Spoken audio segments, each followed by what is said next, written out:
Bienvenue sur Africa 24 dans cette nouvelle édition du 12-15. Voici les titres de l'actualité. L'opposant Bobi Wine est de nouveau pris dans les filets de la justice ougandaise. L'artiste a fait un bref passage par la case prison après avoir contesté l'annulation de plusieurs de ses concerts. Le député est désormais assigné à résidence. La journée mondiale de lutte contre le paludisme était célébrée ce jeudi 25 avril. L'occasion pour le Sénégal, qui fait partie des 5 pays les plus performants en la matière, de présenter ses résultats encourageants dans l'éradication de ce fléau. Et la 12e édition du FEMOA, le festival des musiques urbaines d'Anoumabo, s'est ouvert le 23 avril à Abidjan. Les problématiques liées à la condition des femmes sur le continent étaient au cœur, ou plutôt sont au cœur de cette rencontre axée sur le thème genre et développement. Nouvelle affaire de Bobi Wine devant la justice ougandaise. Après son arrestation en août 2018, le député s'est de nouveau retrouvé derrière les barreaux. Ces derniers jours, l'artiste a voulu contester l'annulation de plusieurs de ses concerts en Ouganda, ce qui l'a conduit en prison. Le principal rival du président Yoweri Museveni à l'élection présidentielle de 2021 est aujourd'hui libre mais reste assigné à résidence. Sharon Kamara. Bobi Wine de nouveau dans le viseur du pouvoir judiciaire. L'artiste qui a été arrêté le 22 avril puis libéré quelques jours plus tard est désormais assigné à résidence. Son domicile est d'ailleurs surveillé par la police ougandaise. Populaire auprès du jeune public, l'artiste et homme politique a utilisé sa page Facebook pour s'exprimer sur la situation. La police et l'armée sont déployés chez moi depuis hier après l'arrestation violente. Mon domicile est assiégé. Ils ont encerclé ma clôture et installé des barricades sur toutes les routes menant à mon domicile. L'annulation de 124 de ses concerts, car la police a déclaré que l'organisation ne respectait pas les normes de sécurité, est l'élément déclencheur. L'homme politique conteste cette décision. Il a donc voulu rassembler la foule afin de dénoncer ce qu'il qualifie de censure. Bobi Wine représente une menace à laquelle Museveni est confronté. La menace est réelle. La menace n'est pas celle de Bobi Wine en tant qu'individu. La menace est le fait que la majorité en Ouganda n'est pas favorable à Museveni. Museveni, quel qu'il soit, il doit utiliser la violence s'il doit rester au pouvoir et nous savons qu'il veut rester au pouvoir. À 36 ans, la star du reggae Bobi Wine s'est rangée du côté de l'opposition en Ouganda. Depuis 2017, date de son élection en tant que député indépendant, il œuvre pour la chute du régime au pouvoir depuis 1986. Emprisonné en août 2018, Robert Kyagulanyi, de son vrai nom, avait accusé les autorités ougandaises de détention illégale et de torture. Son surnom précède ses ambitions. L'archipel Sao Tomé et Principe, d'environ 1000 km², aussi appelé l'île Chocolat, projette de se lancer dans la production de chocolat de luxe. L'industrie est en quête de certification pour s'assurer une ouverture à l'exportation. Nathalie Mo. Alors que l'industrie africaine du cacao est en perte de vitesse, Sao Tomé et Principe essaye de singulariser son marché. L'archipel mise sur l'agriculture biologique pour offrir un produit de qualité. Les producteurs santoméens entendent réduire le goût amer reproché aux fèves de cacao cultivées sur le continent. Globalement, la structure biologique du cacao, par l'utilisation de la matière organique, contribue à la stabilité des conditions physiques, chimiques et biologiques du sol, et permet aux plantes de résister mieux aux variations climatiques et enfin permet à ces plantes de donner des rendements plus élevés et plus stables en termes de quantité et de qualité. L'industrie de la transformation du cacao est en pleine expansion dans le pays. La production locale de chocolat cherche à s'arrimer aux standards internationaux de fabrication.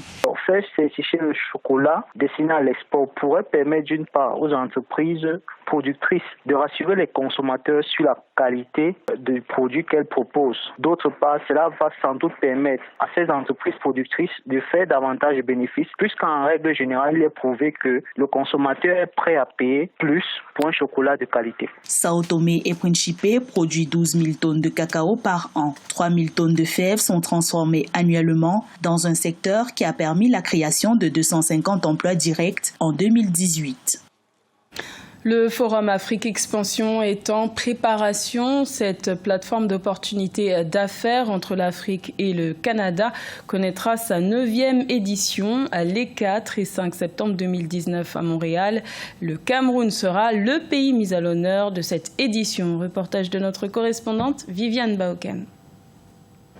Le Cameroun, terre d'opportunités, sera à l'honneur de la 9e édition du Forum d'affaires Afrique Expansion les 4 et 5 septembre 2019 à Montréal, au Canada. L'événement de 2 jours qui accueillera près de 500 investisseurs, entrepreneurs, décideurs africains et canadiens permettra à ces derniers de nouer des partenariats et de discuter des opportunités d'affaires. Nous avons choisi le Cameroun pour plusieurs raisons pour faire ce lancement. Parce que le Cameroun a toujours été présent au Forum depuis son lancement en 2003. Également parce que le Cameroun est aujourd'hui attire aujourd'hui beaucoup d'investisseurs et d'hommes d'affaires, des gens d'affaires du Canada. Et également parce que le Cameroun a décidé de renforcer ses relations économiques et ses relations d'affaires avec le Canada.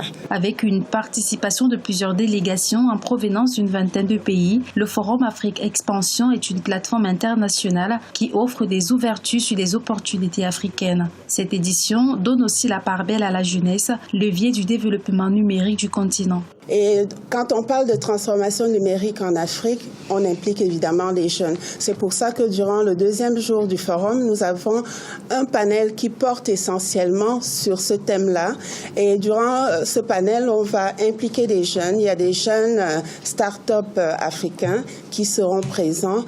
Le Forum Afrique Expansion prévoit des déjeuners conférences et plusieurs ateliers. Les principaux grands thèmes qui seront abordés durant cette édition sont l'énergie, l'économie numérique, l'agro-industrie, le financement des projets et les financements directs étrangers.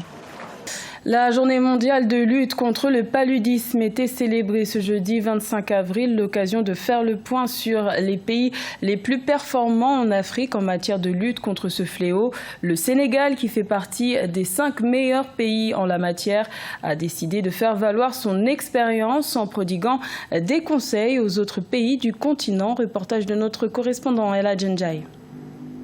Le Sénégal et le Madagascar sont parmi les rares pays en Afrique où le paludisme a reculé selon l'OMS, Organisation mondiale de la santé. D'ailleurs, le vaccin contre le paludisme est en phase expérimentale seulement au Malawi, au Ghana et au Kenya. Actuellement, nous avons des objectifs d'atteindre la préélimination d'ici 2020, c'est-à-dire l'année prochaine, mais avec un objectif à long terme en 2030 de l'élimination du paludisme au Sénégal.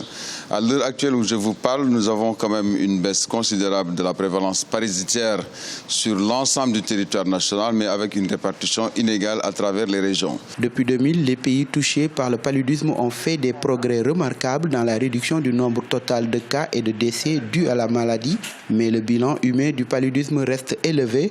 Un enfant meurt toutes les 2 minutes de cette maladie et chaque année, plus de 200 millions de nouveaux cas sont signalés d'après l'OMS. Le Sénégal, par contre, est un bon élève en la matière. Récemment, nous avons partagé avec la Gambie notre expérience sur ce qu'on appelle la prise en charge à domicile, plus le PECADOM+, c'est-à-dire que c'est des personnels communautaires que nous formons et qui ont en charge de détecter les cas précocement au niveau de la communauté pour une prise en charge précoce. En Afrique subsaharienne, 114 millions de personnes sont décédées à cause du paludisme en 2015. Mais avec le vaccin RTS-S, l'OMS entend réduire ces chiffres de 90% d'ici 2030. Genre et développement, c'est le thème de la 12e édition du Festival des musiques urbaines d'Anoumabo, aussi connu sous le nom de FEMUA. L'événement a démarré le 23 avril et invite à réfléchir sur la condition des femmes sur le continent africain. Reportage de notre correspondant Olivier Conan. Genre et développement, c'est le thème de la 12e édition du FEMUA, Festival des musiques urbaines d'Anoumabo. Au-delà des festivités, la réflexion sera portée sur l'épanouissement de la femme pour un développement durable. Lutte contre les violences basées sur le genre, scolarisation de la jeune fille et indépendance financière font partie des initiatives encouragées pour booster l'autonomisation des femmes. Celles d'Anoumabo ont notamment obtenu un foyer féminin. C'est une grande promesse pour nous. Et nous allons travailler avec les outils, les matériels, et nous allons prendre soin de tout ce qu'on nous a offert. Et on finit jamais d'apprendre. Les enfants vont apprendre. Nous, les mamans même, nous pouvons apprendre, nous pouvons aller jusqu'au bout. Pour coller au thème du FEMUA, 8 femmes sont à l'affiche aux côtés de 8 hommes. Cette parité parfaite est le message qu'Assalfo, commissaire général du FEMUA, veut que les artistes propagent sur toutes les scènes d'Afrique. Ça m'évoque ma tournée qui commence exactement le 30 avril au Burkina Faso, qui est sur la scolarisation et le maintien des filles à l'école, la lutte contre le mariage des enfants et aussi les IST et les grossesses non désirées en milieu scolaire. Donc tout ça, c'est un combat pour moi et je me retrouve dans ce thème. Le FEMUA 12 a déjà enregistré un résultat avec la décision de la première dame de Côte d'Ivoire, Mme Dominique Ouattara, de faire bénéficier le FAFSI, Fonds d'appui aux femmes de Côte d'Ivoire, aux femmes du village d'Anoumambo. Le FAFSI a déjà accordé 25 milliards de francs CFA de financement à 170 000 femmes dans le cadre de la politique d'autonomisation des femmes en Côte d'Ivoire. C'était le journal de la rédaction. Merci de l'avoir suivi. L'information continue sur Africa 24.